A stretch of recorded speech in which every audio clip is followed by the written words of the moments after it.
ఈరోజు పొద్దున్నుంచి వ్యాపారం డల్‌గానే ఉంది. కానీ లాస్ట్‌కొచ్చేసరికి అన్నీ అయిపోయినియి గానీ, ఇడ్లీ, బోండా, వడ ఇవన్నీ అయిపోయినియి. కానీ పూరి పిండొకటి మిగిలిపోయిందండి. ఏం చేయాలో అర్థం కాలేదు. కానీ లాస్ట్‌లో మెల్లమెల్లగా వస్తూనే ఉన్నారు. గిరాకైతేని మొత్తం పిండంతా అయిపోయే వరకు వస్తూనే ఉన్నారండి.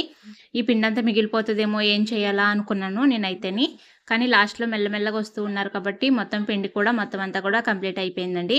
హ్యాపీ అనిపిచ్చింది. ఎందుకంటే అన్నీ చేసుకున్నవన్నీ అమ్ముడైతేనే కదా మాకు కూడా లాభం ఉంటుంది. అదే మిగిలిపోయి పిండ్లవన్నీ పడేసుకుంటే దాంట్లో మాకు కూడా మిగిలేదేమి ఉండదు కదండీ! అందుకని ఇంకా లాస్ట్‌లో కొన్ని పూరీలున్నా సరే అలాగే చేసుకున్నామండి. లేట్ అయినా సరే ఇవాళ 12 అయిపోయింది. 12 అయినా సరే అన్నీ కంప్లీట్ అయిన తర్వాతే షాప్ అయితే బంద్ చేసాము. ఇంకా లాస్ట్‌లో కొంచెం పూరి ఉంటే అవి కూడా చేసేసి ఇచ్చేసానండి. ఇంకా ఒక్కొక్కళ్ళు పార్సెల్‌కొస్తున్నారు. కొంతమందయితే తింటున్నారు. ఎలాగైతే పూరి మొత్తం కంప్లీట్ చేసుకున్నాను. ఇవాళ వ్యాపారం కూడా బానే సాగిందండి. అన్నీ కంప్లీట్ అయిపోయినాయి కాబట్టి హ్యాపీ అనిపిచ్చింది. ప్లీజ్